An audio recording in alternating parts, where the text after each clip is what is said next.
کرتے ہیں. ارے بھیا سنت ہے تو پیدائشی کٹملے پیدا کیوں نہ ہوئے تم ہیں؟ یہاں آگے تو تم سرکمسائز کراتے ہو, بچہ پیدا ہونے کے بعد تو کٹواتے ہو. بیوقوف آدمی, اگر تم اتنے ہی اوپر سے آئے ہو تو پھر نیچے کیوں کٹواتے ہو؟ اوپر سے کٹا ہوا لے کر آؤ. بھائی نے سوال کیا کہ اگر ختنہ کرنا ضروری ہے تو جب پیدا انسان ہوتا ہے اسی وقت کیوں نہیں ختنے کے ساتھ پیدا ہوتا ہے؟ اچھا سوال ہے. اور ختنہ کرنا کیا ضروری ہے, یہ سوال پہلے پوچھا گیا تھا. بھائی صاحب, اللہ سبحانہ و تعالیٰ اگر چاہتا تھا تو اس کے لیے آسان تھا کہ جب بچہ پیدا ہوتا ہے لڑکا تو اس کا پریپیوز ختنے کے ساتھ پیدا ہو سکتا تھا. لیکن اللہ سبحانہ و تعالیٰ, کیونکہ اللہ کے رسول نے فرمایا کہ بچہ پیدا ہونے کے پہلے یہ this prepuce acts as a protection. So medically جب بچہ پیدا ہوتا ہے this prepuce acts as a protection, تو میڈیکلی اچھا ہے, پوائنٹ نمبر 1. لیکن پیدا ہونے کے بعد اس پریپیوز کو کاٹنا, ختنہ کرنے کے کئی فائدے ہیں. اور اس سے یہ پتا چلتا ہے جب ایک لڑکا یا آدمی کی ختنہ ہوتی ہے اس کے بہت کم چانسز ہے to have cancer of the penis کے کینسر ہونے کے چانسز بہت کم ہیں. آج کی سائنس یہ کہتی ہے کہ اگر ختنہ نہیں ہوگا تو کئی بیماریاں پینس کی ہو سکتی ہے. They can be inflammation of the penis, کئی بیماریاں ہو سکتی. اور آج سائنس یہ بھی کہتی ہے کہ جس انسان کی بچپن میں ختنہ ہوتی ہے اس کو ایڈز کے چانسز کم ہیں.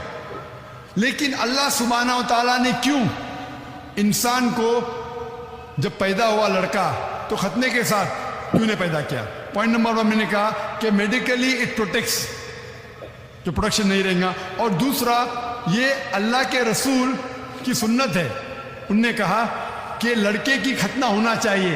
اللہ تعالیٰ دیکھنا چاہتا ہے کہ آپ اس کے پیغام پہ عمل کرتے ہیں کہ نہیں, اس کے پیغام پہ عمل کرتے ہیں کہ نہیں. مثال کے طور پہ کئی چیز اللہ نے بنائی. زہر, آپ پوچھیں گے کہ زہر پینا حرام ہے تو اللہ نے زہر کیوں بنائی؟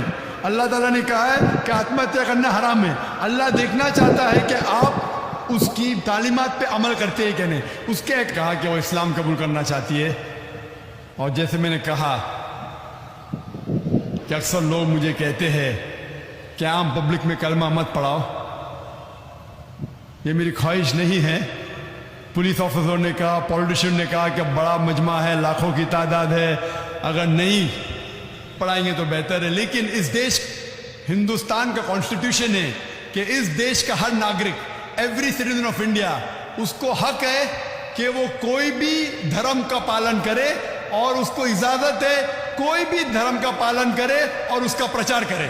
Every citizen of India has the right to preach, practice and propagate the religion.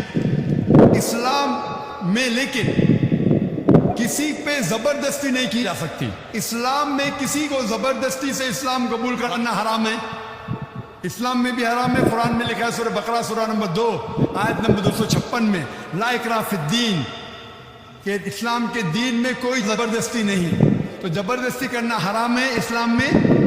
میں آپ سے پوچھنا چاہتا ہوں بہن, کیا آپ اپنے دل سے اسلام قبول کرنا چاہتی ہے؟ آپ پر کسی نے زبردستی کیا؟ نہیں. آپ کا کوئی زور لگا رہا ہے؟ نہیں. طاقت کا زور یا مالی زور؟